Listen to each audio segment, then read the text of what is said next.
Hi, so this is part two of It Takes Patience, or It Requires Patience, sorry.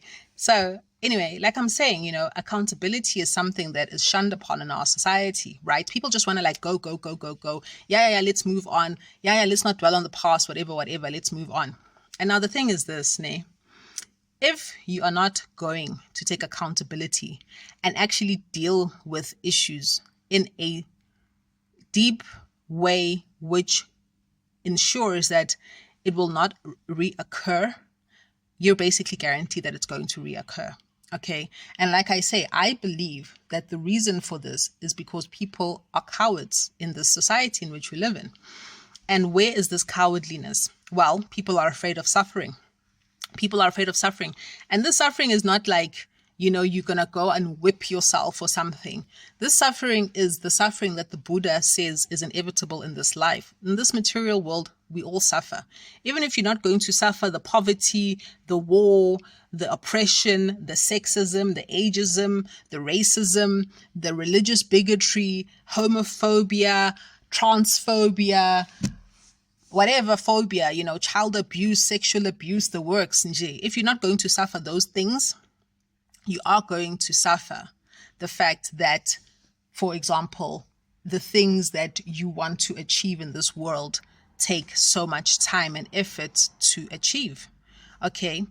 But that self-abandonment that he talks about, the abandonment of suffering, is exactly what we need to come to terms with and to stop doing. We need to stop abandoning the suffering that it requires for us to achieve our goals in this world. Okay. And this is why it takes patience, because in order to not abandon the suffering, in order to accept the suffering, you have to have patience. Okay. You have to know that if I conscientiously and diligently continue to work at what I need to work at, I will achieve it. Okay. And that suffering is the time that it takes, the need for the patience. It's painful, right? Also, it's the suffering of having to abandon people, places, and things which are a hindrance to your goals. Okay. And one of the things that we find in our society is that human beings have been conditioned to believe that external validation is much more important to them than the validation that they give themselves as individuals. Okay.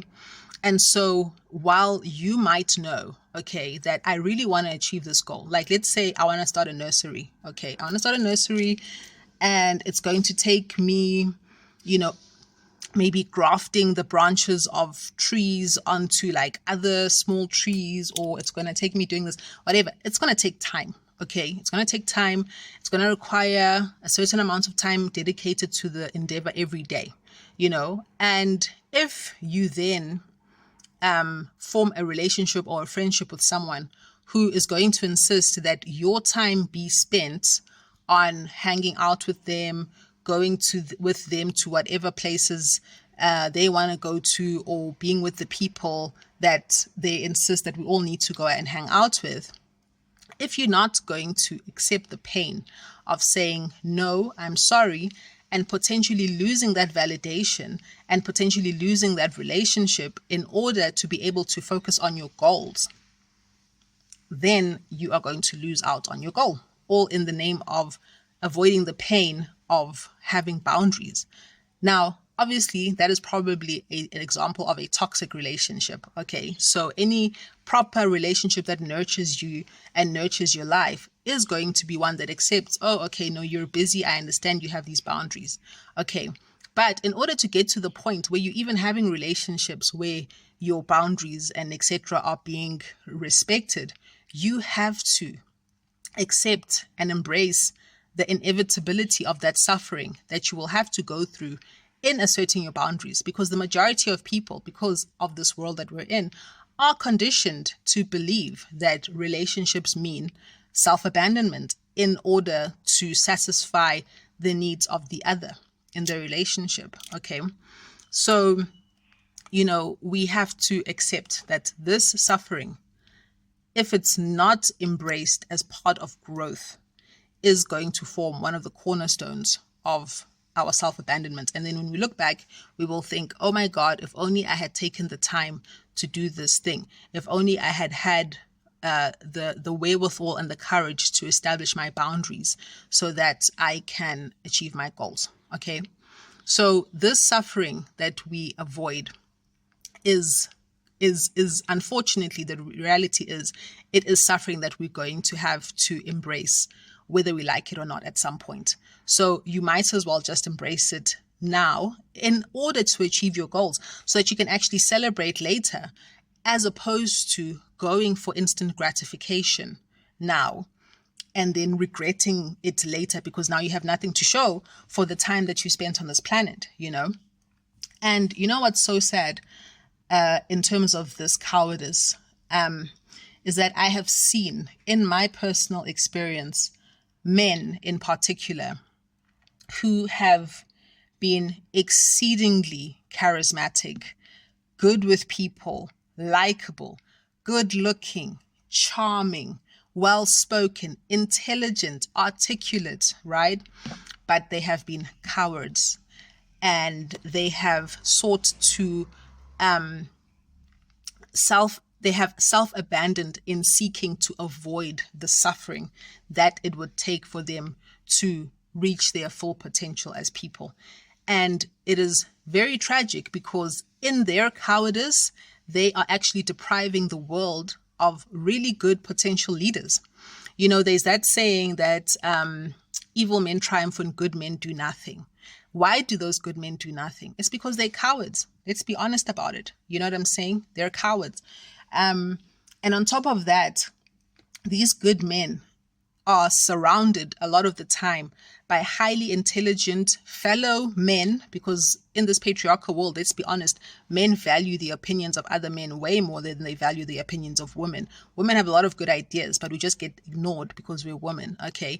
They are cowards that they won't even listen to the other men around them who are trying to teach them, like, hey, dude, if you do this, then your outcomes will be whatever, whatever. The world is then deprived of the leadership of these very smart and charismatic men, because these smart and charismatic men are too cowardly to embrace the suffering of introspection, to embrace the suffering of going and developing the skills that they need so they can be effective leaders in the future, of dealing with whatever childhood issues and trauma that has hurt them, because we've all been hurt in some way or other on this planet. It's just the way it is here. Okay. They are cowardly to shun the people, places, and things which are hindering them from self-advancement. Okay. So I think that, you know, if these men could have internalized the reality that the greatness which they are faking, because what happens with these guys is that they will surround themselves with lackeys and yes men and praise singers who are of a very superficial character generally, right? And who are easily pleased and easily impressed. But if you come and you actually start to interrogate them and ask real questions about the long-term sustainability of whatever endeavor they're engaged in, they will shun you because they know very well that they could be doing way more with their lives than what they're doing. But they don't have the courage to embrace the suffering that they would have to in order to actually build a life of meaning.